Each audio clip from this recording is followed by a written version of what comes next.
Welcome to Showcase Chicago podcast. I'm your host, Michael Reyes, a Chicagoland realtor with A.R.E Partners. And in this podcast, we explore all things Chicago, real estate, and life as we engage in authentic conversations about some of the most significant decisions we make. Today, I bring you my client and friend, A.R.E, who has kindly accepted my invitation to interview her on our experience working together on the purchase of a beautiful 3-bedroom, 1.5-bath condo in Oak Park, and then selling that condo 3 months later. A.R.E, thank you so much for agreeing to do this. Can you start by telling everyone a little bit about yourself, maybe what you do for a living, what your hobbies are, or whatever you feel inspired to share? Oh, sure. Thanks, Michael. Happy to be here. So, A.R.E, like you said, and gosh, where to start? I've lived in Chicago for probably about 13 years now. I work as a consultant, specifically within the human resources field. Let's see, outside of work, I love to do a lot of improv. I've done some stand-up in the past, love to hang out with friends, love to travel, love to shop. So that's me. That. I'm so glad you said the improv because I wasn't sure if you were going to mention that, but she's fantastic on improv and comedy. So if you ever get a chance, I'll have to plug one of your shows on my Facebook so people can come see you. Oh, yeah, that'd be great. It'd be great.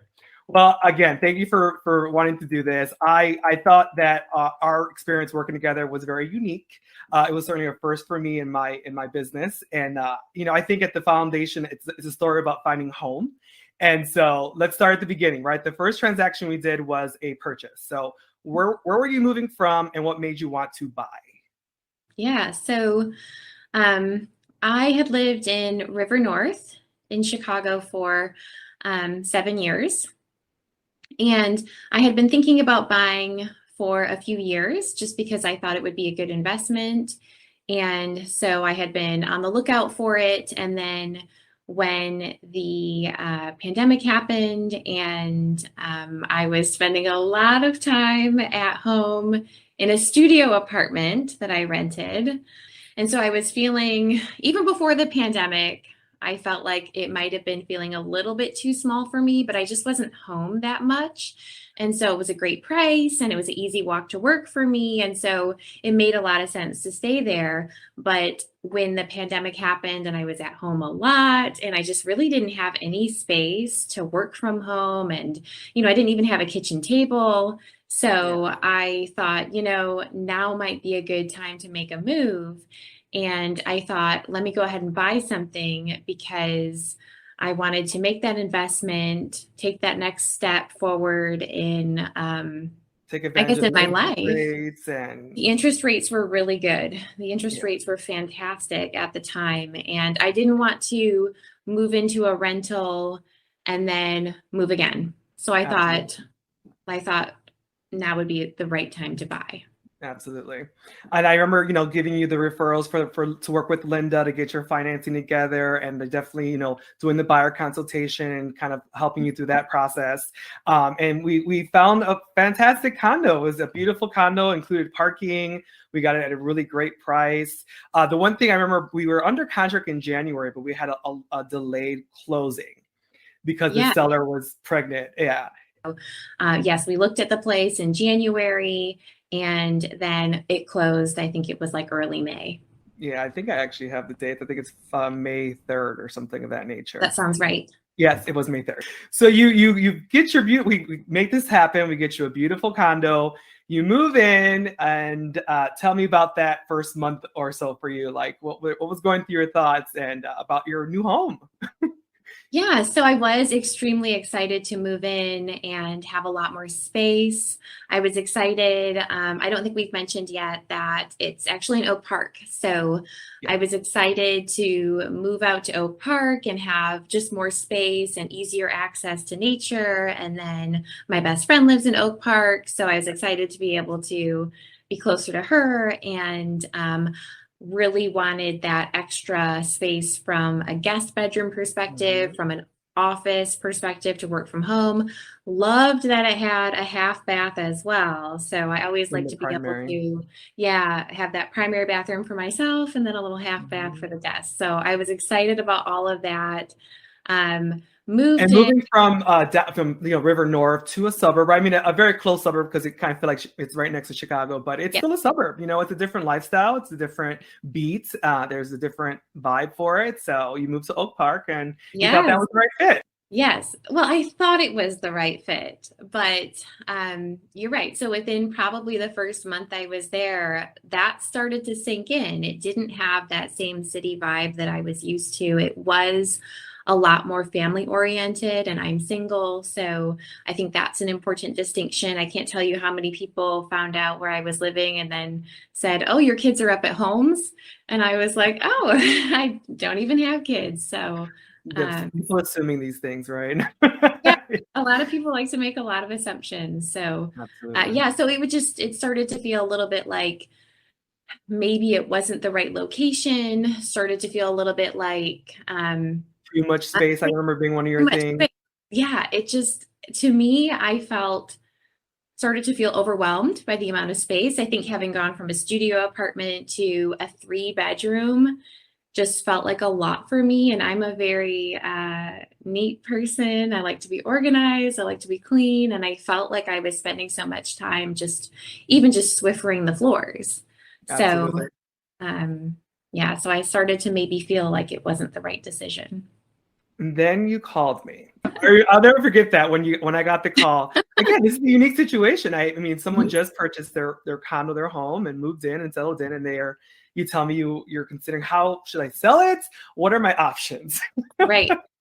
Well, and I will say, Michael, I don't think I've ever shared this with you before, but I will say that as a first time buyer, anytime I feel like anybody, but specifically, I remember my mom even saying this.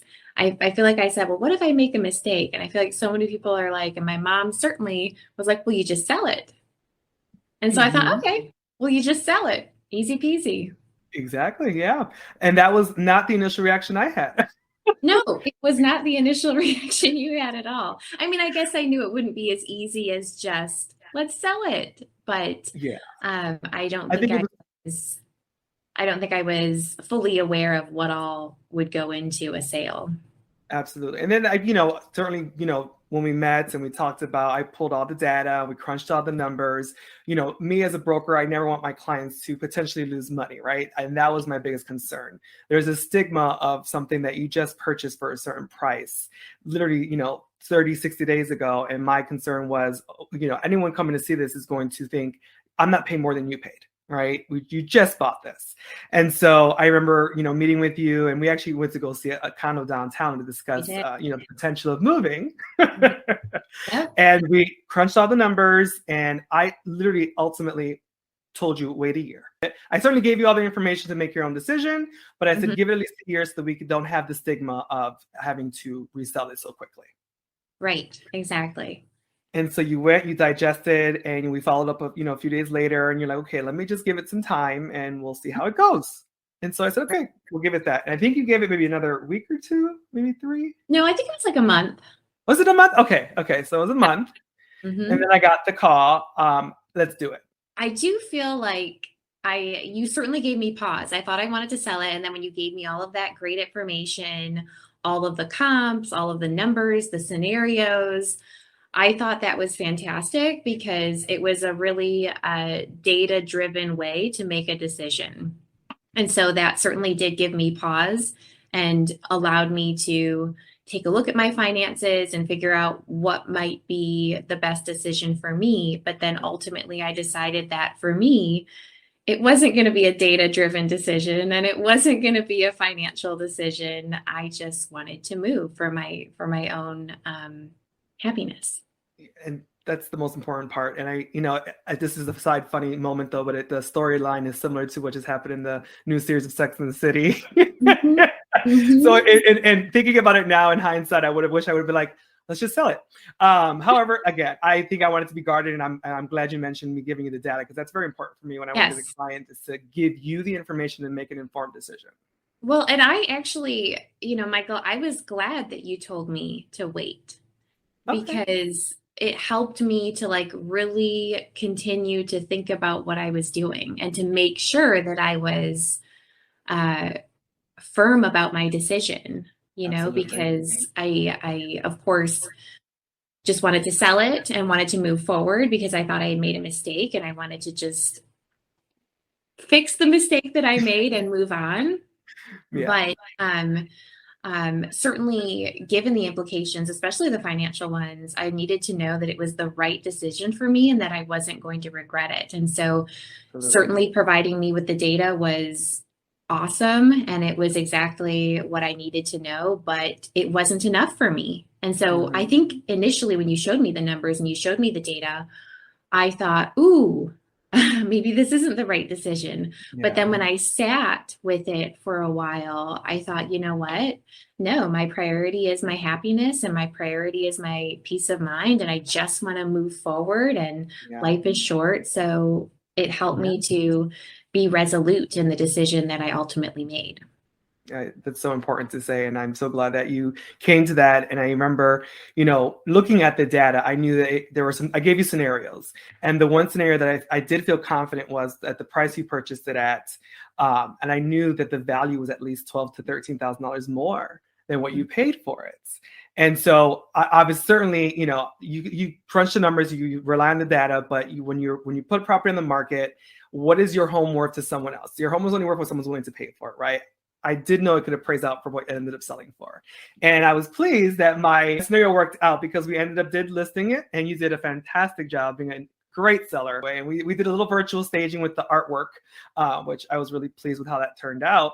And then ultimately we listed it, and we got tell us how quickly did we get under contract? Was it 11 days, Michael? It was very quick, especially because I remember that you had told me when we looked at the data and we looked at the comps, Oak Park for condos, it wasn't as hot of a market as it was for single family homes. And I think what it was around, was it 90 or 100 days was the average marketing? 70 to 90 days at the time, maybe, or even 100, yeah. Yeah, and so I was sort of like hopeful, but certainly strapped in for a much longer wait time. And then when it sold within, or we got an offer, I guess I should say we got an offer within 11 days, I think it was. I was like so happy. And it was an offer for full ask. Yes. And it was listed for $13,000 or $11,000 over what you paid for it. I think yes, it was 11 or 12,000 over what I paid for it. Yes. Yes. And I would say, Michael, as well, like you did an amazing job. Like just the energy that you brought to the open houses, the energy and support that you gave me as I was asserting to go down a path that probably most people wouldn't do. Yeah. And then of course you got the place sold and you were telling me what your strategy was. And I was like, oh my gosh, I didn't even think about that. Like when you said you were sending out mailers to renters in the area, I was like, wow, that's just beyond what I ever thought a real estate agent would do. So I thought you did a very, very thorough and an amazing job. And I do think I did my part too, but I do feel that the reason it sold for more than what I paid and in as quickly as a time frame as it did sell in, I do attribute that to you. So, well, thank you. It was definitely an honor to work with you on both sides of the transaction, and now know that you're back in River North. I am. I'm back in River North. Yes, about 2 blocks from where I was before, and I am very happy. And that's the question. Like, are you happy? And that's what matters. Yes. Very much. That's so great. Thank you so much for sharing that. And again, it was just an honor to support you in both transactions. And I'm sure we'll have many more. We will. Well, A.R.E, thank you so much for taking the time to do this. It's a pleasure. And thank you so much again. You're so welcome. Happy to do it. Thank you for tuning in to another episode of Showcase Chicago podcast. If I can support you with your real estate needs, you can search Showcase Chicago or Michael Reyes on all social media sites, or go to www.showcase-chicago.com. Until next time, continue to live your best life. I'm Michael Reyes with A.R.E Partners. Thanks for listening.